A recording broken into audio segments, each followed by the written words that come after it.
जिनकी ठोकर में थी दुनिया, जिनके कदमों में जहां, हो गए उनके मकाबिर आज बेनामो निशान। हैं किले वीरान, कब्रों पर कोई साया नहीं, कह रही हैं गिरती दीवारें अब इनकी दास्तां।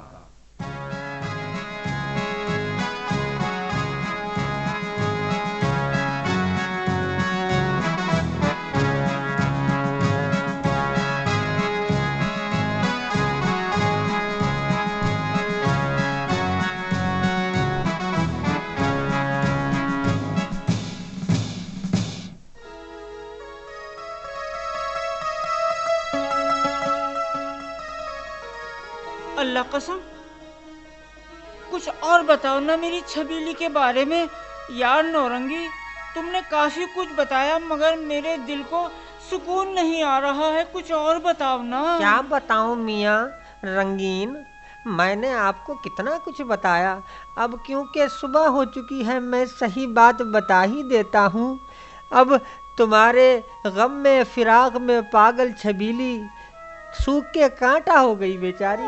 छबीली। और जब देखो तब दाऊद खां के मज़ार पे तुम्हारा अपने रंगीन का इंतजार बेचारी किए जाती है। मेरा इंतजार करती है मेरी छबीली दाऊद खां के मज़ार में। और मैं यहाँ भटकता फिर रहा हूँ।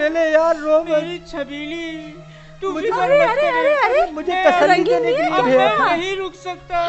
चलो अपना सामान बांध रहा हूँ। एक मिनट यहाँ रंगीन, ये क्या हुआ? नौरंगी, ऐसा है हाँ। मैंने इनको छबीली की सही हालत बता दी। क्या हुआ? इनके इंतजार में बेचारी दीवानावार इधर उधर घूमती रहती है, भटकती रहती है। सामान लेके जा रहा हूँ, मैं नहीं रुकूंगा। अरे रंगीन मियाँ, थोड़ा सब्र कीजिए आप। अब इसने बताया है, खबर आपको मिली है। आप ऐसा करिए, आज ही एक चिट्ठी लिख कर डाल दीजिए उसको। मैं भी यही कह रहा हूँ। हाँ नौरंगी, आप समझाइए। आप तो इनको और उकसा रहे हैं आप। नहीं, मैं तो कह रहा हूँ एक आध दिन रुक कर चलिएगा। नहीं, एक आध दिन नहीं नौरंगी, अभी तो हमें थोड़ा सफर और हमें करना है। थोड़ा सफर बाकी रह गया है और बिना मियाँ रंगीन के तो हम लोग तो सब मर जाएंगे यहाँ। मैं भी तो इनसे यही कह रहा हूँ आप कि आराम से सफर पूरा कर ले। अब उसके बाद में तो छबीली से मिलना ही है। हाँ, एक चिट्ठी लिख दीजिए और टेलीफोन पर भी हम खबर करने की कोशिश करेंगे आपकी छबीली को कि हम जल्दी ही पहुँचेंगे उनके पास। लेकिन आप मुझे जल्द से जल्द वहाँ पहुँचा दीजिए। अब मुझसे और बर्दाश्त नहीं होती छबीली की जुदाई। थोड़ा और बर्दाश्त कर लीजिए।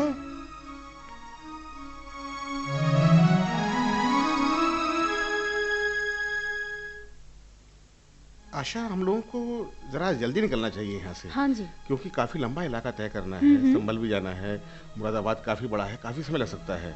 और लता जी, हाँ? आपने तो हमें ये बता ही दिया है कि बदायूं, आंवला, रामनगर, काशीपुर वगैरह सब महाभारत के जमाने के पांचाल, अहिछत्रा और कठेर के इलाके हैं। क्यों आशा? हाँ जी, पर लता जी अब आप हमें संभल और मुरादाबाद के बारे में बताइए। हाँ, आप लोग जब रुहेलखंड की यात्रा पे निकले हैं तो जाहिर है कि संभल और मुरादाबाद जो एक अहम हिस्सा है रुहेलखंड का, इसके बारे में जानना बहुत जरूरी है। जी। यूँ समझ लीजिए अनुज साहब कि संभल का ताल्लुक भी महाभारत के जमाने से ही है। हाँ, और संभल की तारीख सीना बसीना कथाओं का सहारा लेकर आगे बढ़ती है जी। और मुरादाबाद की तारीख शाहजहां के जमाने से शुरू हो जाती है आशा। अच्छा। जब संभल के सूबेदार रुस्तम खां दखनी ने कठेरिया राजा रामसुख को शिकस्त देकर चौपला पर कब्जा कर लिया था। इसका मतलब तो ये हुआ लता जी कि मुरादाबाद का पुराना नाम चौपला था। और रुस्तम खां ने शाहजहां के बेटे शहजादा मुराद के नाम पर इसका नाम मुरादाबाद रखा था। अच्छा। यूं क्यों देख रहे हैं मियां रंगीन? अंदर तशरीफ लाइए ना। अच्छा, नौरंगी भी है साथ में आपके। अरे मियां रंगीन, क्या नौरंगी भी आज हमारे साथ चलेंगे?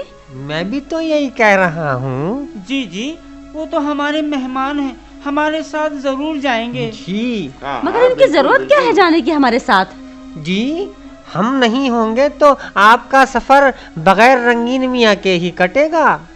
हम नहीं जाएंगे, हमारा दिल नहीं चाह रहा है जाने को। मैं भी यही कह रहा हूँ रंगीन मगर मियाँ। क्यों? आपको तो चलना चाहिए हमारे साथ। अरे भाई, मैं आपसे बार बार यही कह रहा हूँ। मियाँ रंगीन, आपका कुछ मूड खराब है? क्या बात है? मुंह क्यों लटका रखा है आपने? अच्छा चलिए, अब आप बहुत इसरार करती हैं तो चलते हैं। हाँ और क्या। नौरंगी मियाँ, क्या आप भी शायर हैं? शायर? शायर नहीं, हम तो मौसीकार हैं भाई। मौसीकार? हाँ, तराना गाते हैं। अल्लाह कसम, फिर झूठ बोले तुम। अरे आप तो अभी से लड़ने लगे। तराना गाते हैं तो सुनाएंगे भी, इसमें लड़ने की क्या बात है? अरे मियाँ, ये बैंड बजाता है झूठा कहीं का। अरे तो क्या हुआ भाई, वो भी तो एक संगीत है। अच्छी कही आपने भी साहब जी। हमें क्या बैंड बजाए या भाड़ झोंके, हम तो यही कह रहे हैं। तो हम भी तो यही कहने आए हैं कि गाड़ी तैयार है और चलिए ना। अरे भाई चलिए, कहाँ इनके चक्कर में उलझ गए हम लोग। आइए लता जी, आइए।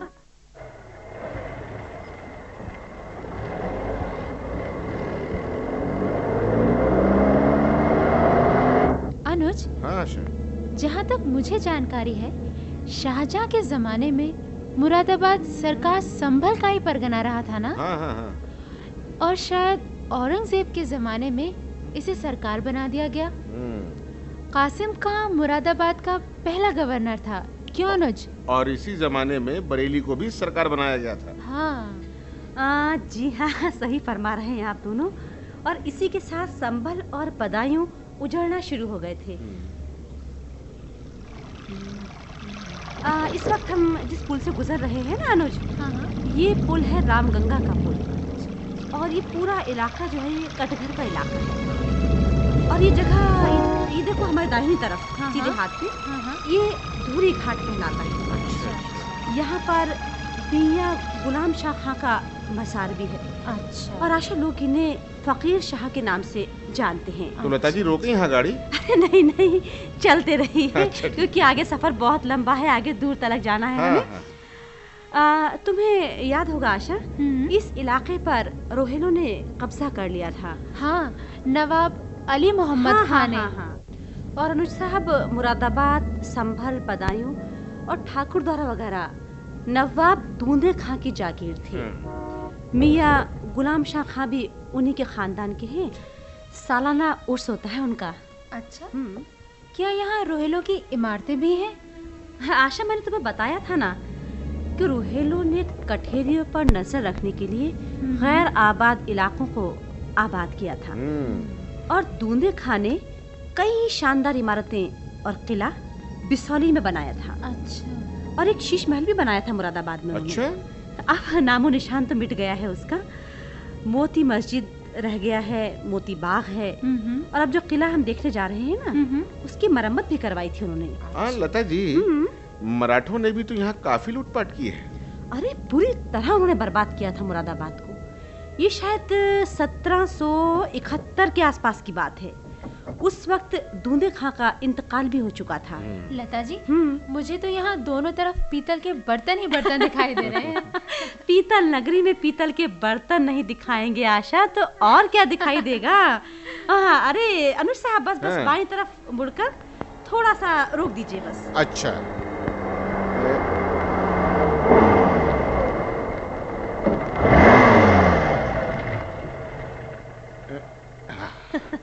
ये अब आप कहेंगे यहाँ तो कोई किला ही नहीं। क्यों अनुज साहब? मुझे कहने ही कहा दिया आपने, अभी तो उतर ही रहा हूँ मैं गाड़ी से। मैं जानती हूँ कि आप यही कहने वाले हैं। ये तो गवर्नमेंट इंटर कॉलेज है लता जी। आपने बोर्ड पढ़ लिया लगता है इसका। किले की जमीन पर ही कॉलेज बना हुआ है। अच्छा। और ये कहिए कि एक तरीके से जो मेन रोड है हमारी लखनऊ बरेली रोड से हम इधर आ रहे हैं मुरादाबाद की तरफ, तो समझ लीजिए कि मेन रोड है। और ये जो इलाका इस समय हम खड़े हैं जहाँ पर, ये एंट्री है मुरादाबाद की एक तरीके से। और इस तरह से तारीखी निशानियों को मिटा दिया गया है, लेकिन यहाँ पर गवर्नमेंट कॉलेज बना दिया गया है। सिर्फ कहीं कहीं किले के आसार बाकी रह गए हैं। इसे देखिए। हाँ, ये देखिए, तो कुआं है, पुराने जमाने का कुआं है लता जी। किले की निशानी यही रह गई है, सिर्फ यही कुआं। और लोग तो कहते हैं अनुज साहब कि वो सामने बहती हुई जो रामगंगा है, वहाँ तक एक सुरंग भी थी यहाँ से। अच्छा। और इसी तरह का दूसरा कुआं मजार सुल्तान पीर गैब में है। अच्छा। और तीसरा कुआं लाल बाग में है। और वो सामने रामगंगा का किनारा देख रहे हैं ना आप? वो पीछे देखिए एक मस्जिद है ना? अच्छा देखो वो देखो सामने की तरफ। हाँ, वो जामा मस्जिद है। अच्छा। इसे रुस्तम खान ने बनवाया था। और ये किला किसने बनवाया था लता जी? सॉरी, मैं तो भूल ही गई। ये कठेरिया राजा रामसुख ने बनवाया था। अच्छा। मामूली किला था, कोई खास नहीं। रुस्तम खान ने इसे तुड़वाकर दोबारा बनवाया। अरे अरे अरे देखो अनुज साहब, वो शायद सुरेंद्र मोहन मिश्र जी लगते हैं। वो देखो उधर सामने। अरे वो बुजुर्ग से है ना सामने। हाँ, बहुत अच्छा हुआ कि इस वक्त ये मिल गए, क्योंकि मुरादाबाद के जानते हो बहुत जाने माने लोगों में से हैं। अच्छा। तो लता खास जी, तौर से हिस्ट्री के बारे में और इस तरह की जानकारी के बारे में अगर हम जानना चाहें तो शायद पूरे मुरादाबाद में क्या पूरे इलाके में इनसे ज्यादा जानकार आदमी कोई नहीं होगा। तो लता जी, हाँ, बहुत अच्छा इत्तेफाक है कि इस वक्त वो यहाँ है। मुरादाबाद के पास अगवानपुर जगह है। उसके बारे में जानकारी जरूर हो सकती है उनके पास। बिल्कुल है, मेरे पास भी जानकारी तो है, लेकिन बहुत थोड़ी सी है, मामूली है। उनके पास बहुत अच्छी जानकारी होगी। तो उससे पूछते ना फिर। हाँ हाँ चलिए बिल्कुल, लता आज जी। चलते हैं। आज अगवानपुर नाम से कही जाने वाली बस्ती किसी समय में मुगलपुरा के नाम से प्रसिद्ध थी। उसके बाद अफगानपुर के नाम से प्रसिद्ध हुई। मुरादाबाद बसने से पूर्व ये स्थान बहुत महत्वपूर्ण रहा है। यहाँ के ककैया ईंट के बने हुए भव्य भवन आज भी दर्शकों को आश्चर्य में डालते हैं। लता जी, हम संभल तो चल ही रहे हैं, क्यों ना थोड़ी सी जानकारी संभल के बारे में मिश्रा जी से ले लें? हाँ, बाकी जानकारी तो संभल जाके हो ही जाएगी। लेकिन मिश्रा जी प्लीज थोड़ा सा हमें बताइए संभल के बारे में, क्योंकि आपने संभल पर काफी काम भी किया है। संभल इस क्षेत्र की ऐसी प्राचीन नगरी रही है जिसे सभी युगों में होना माना जाता रहा है। एक ताम्र लेख के आधार पर इसका प्राचीन नाम शंभुपल्लिका था। यहाँ 68 तीर्थ, 52 सराय और 19 कूप होना प्रसिद्ध रहा है। इन तीर्थों में कुछ तीर्थ आज भी सुरक्षित रह गए हैं।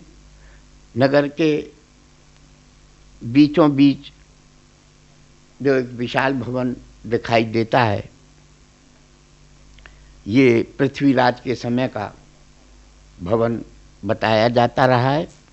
यहाँ के तीर्थों में सूर्य कुंड, मृत्युंजय तीर्थ, मनोकामना आज भी अपने प्राचीन वैभव को दिखाने के लिए शेष रह गए हैं। आशा, अब मिश्रा जी का शुक्रिया अदा करते हैं। जी बिल्कुल। चलना भी है यहाँ से। बहुत बहुत धन्यवाद मिश्रा जी आपका। और रंगीन मियाँ, क्या बात? बहुत बहुत शुक्रिया मिश्रा जी आपका। अरे क्या बताएं अब हम आपको लता जी, बड़े उखड़े उखड़े लग रहे हैं ये। इस रंगीन ने हमारी नाक में दम कर रखा है। रात भर समझाते समझाते हम परेशान कि भाई तुम्हारी छबीली तुम्हारा इंतजार कर रही है, मगर ये है कि एक जाने का नाम ही नहीं लेते। नाक में दम तुमने मेरा कर रखा है या मैंने तुम्हारा करा? ऐसी ऐसी बातें लाल भी तुमने मुझे बताई। देखा आपने। एक तो सारी खबरें दो, फिक्र रखो, ऊपर से पार खाओ। इतनी याद आ रही है छबीली की, कमबख्त रात भर बातें करता रहा और मुझे बहुत ही याद आई। तो हमने इसीलिए तो बताया था। अच्छा, आप चुप भी करो। चुप। आप चिंता ना करें रंगीन मियाँ, कतई चिंता ना करें। छबीली मिलेगी और आपको ही मिलेगी। फिलहाल संभल तो चलिए। चलिए तो हमें भी रुला के छोड़ो।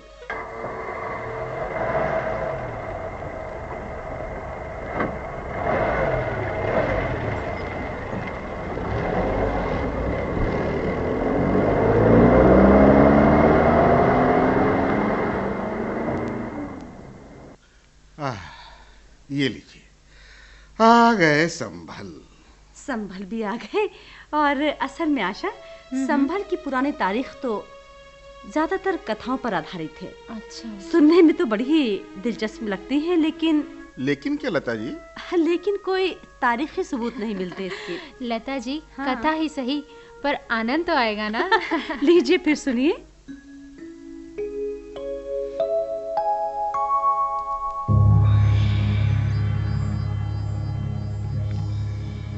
चारों युगों में संभल अलग अलग नामों से जाना गया। सतयुग में इसका नाम सत्यव्रत, त्रेता में महदगिरी, द्वापर में पिंगल और कलयुग में इसका नाम संभल है। मौर्य अहदे हुकूमत से लेकर हर्षवर्धन की मौत 647 ईस्वी तक संभल ने कितने ही खानदानों का उरूजो जवाल देखा, कितनी ही हुकूमतें मिटती और बनती रहीं। सन 700 में तोमर खानदान की हुकूमत कायम हुई। राजा जगत सिंह ने 68 तीर्थ बनवाए। तोमरों ने दिल्ली पर कब्जा कर लिया। राजा नाहर सिंह ने संभल में किला बनवाया। पृथ्वीराज चौहान ने इसे नई शक्ल अता की। अमरोहा और संभल में भी किले तामीर कराए। 1191 में शहाबुद्दीन मोहम्मद गौरी ने तराइन की जंग में पृथ्वीराज चौहान को शिकस्त दी और 1196 में गौरी के सिपह सालार कुतुबुद्दीन ऐबक ने संभल पर कब्जा कर लिया और 1248 में दिल्ली हुकूमत की तरफ से मलिक जलालुद्दीन को संभल का सूबेदार बनाया गया। अच्छा, तो ये कहानी है यहाँ की। जी हाँ। अनुज साहब, तुर्कों के बाद सन 1414 से सैयद खानदान और उसके बाद 1451 से पठानों की हुकूमत रही यहाँ। यूं भी कह सकते हैं हम कि लोदी खानदान का राज रहा यहाँ।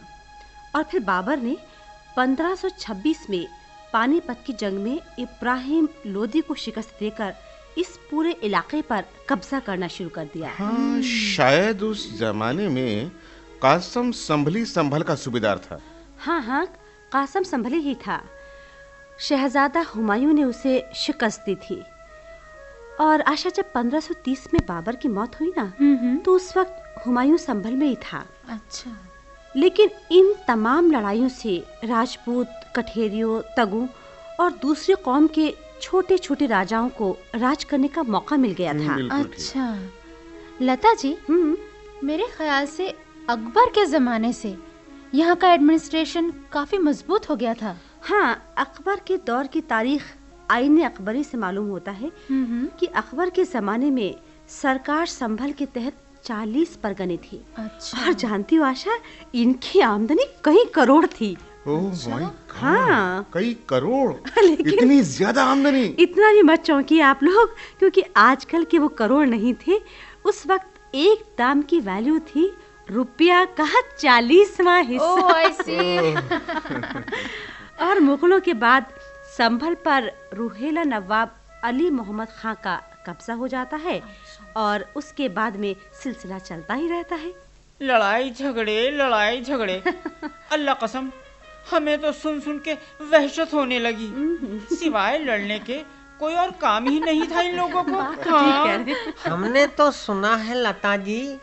फिर बोला। आमा रंगीन मियाँ, नौरंगी साहब मेहमान हैं हमारे भाई। हाँ, हम यही तो कह रहे थे। मेहमान है? अरे दिल पर भाला मारने आया है। हाँ। आप कहिए नौरंगी साहब, आप क्या कहना चाहते हैं? हम तो सिर्फ इतना अर्ज कर रहे थे कि दुनिया में झगड़ा 3 चीजों के पाने के लिए होता है। वो कौन सी? जी, जन यानी औरत, हाँ। जर यानी दौलत, हाँ। और जमीन यानी जमीन। बात तो बहुत पते की कही है आपने नौरंगी मियाँ। अब देखिए, ये जो हमारे रंगीन मियाँ हैं औरत की खातिर हमसे लड़ रहे हैं। हालांकि हम इनकी छबीली के ख्याल में यहाँ तक इतनी परेशानी में मुब्तला हैं कि देख रहे हैं आप लोग हैं, हमें नज़ला भी हो गया। अल्लाह कसम, चोंच बंद कर ले अपनी, वरना वरना क्या? अरे अरे तू यार है हमारा, हाँ, वो तो मान है। जा। अरे चुप हो जा मेरे यार। अरे तो हम भी तो यही कह रहे थे भाई। ओफो बाबा, दोनों मान जाइए, दोनों आप लोग चुप हो जाइए। अरे अल्लाह कसम, कोई इश्क और मोहब्बत की कहानी सुनाइए हमें। हैं? अल्लाह कसम, इस वक्त प्यार के मरहम की जरूरत है हमें। आप हाँ। लड़ना दोनों बंद करें तो हम सुनवाए ना कहानी आपको। हम तो सुनवाने ही वाले थे एक दास्तान कुछ ऐसे इश्क और मोहब्बत की। तो सुनवाइए ना।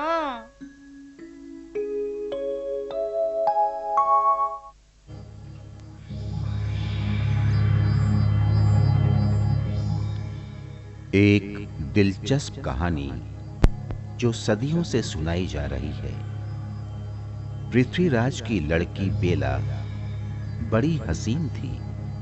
उसने शर्त रखी, जो कोई पृथ्वीराज को शिकस्त देगा उसी से शादी करेगी। बेला की शर्त मानकर महोबा के राजा परमाल ने पृथ्वीराज से जंग की। उसकी फौज के बहादुर आला उदल और मलखान ने पृथ्वीराज को गिरफ्तार किया और बेला को डोले में बिठाकर चल दिया। बेला ने रास्ते में ताना दिया, गिरफ्तार करने से क्या होता है, अगर तलवार से शिकस्त देते तो बहादुर मानती। बेला का डोला वापस चला गया। दूसरे साल राजा परमाल फौज लेकर फिर आया। जंग हुई। आला उदल ने बहादुरी दिखाई, लेकिन राजा परमाल मारा गया। बेला उसके गम में सती हो गई और वक्त ने उसके सती स्मारक को तोता मैना की कब्र बनाकर जिंदा कर दिया। ओए होए। अरे भाई, क्या हुआ? इन्हें क्या हुआ? रंगीन मियां, सब खैर तो है? रंगीन मियां खैर तो है? ये क्या हुआ? हाँ? अल्लाह कसम, इसे कहते हैं सच्ची मोहब्बत। हाय छबीली। अरे तो हम भी तो यही कह रहे हैं। एक आप है रंगीन मियाँ कि एक हफ्ता बर्दाश्त नहीं कर सकते, कैसी मोहब्बत हाय आपकी। हाय, खाक हो जाएंगे हम तुमको खबर होने तक। अरे रंगीन मियां सब्र कीजिए, सब्र कीजिए। एक हफ्ते की ही तो बात है। हम भी तो यहाँ यही से कह सीधे रहे चलेंगे हैं। अमरोहा और अमरोहा से फिर अल्मोड़ा। बस ये वक्त कैसे कटेगा? अरे मियां रंगीन, ठीक ठाक है छबीली आपकी। चलिए चलिए रंगीन मियां, चलिए।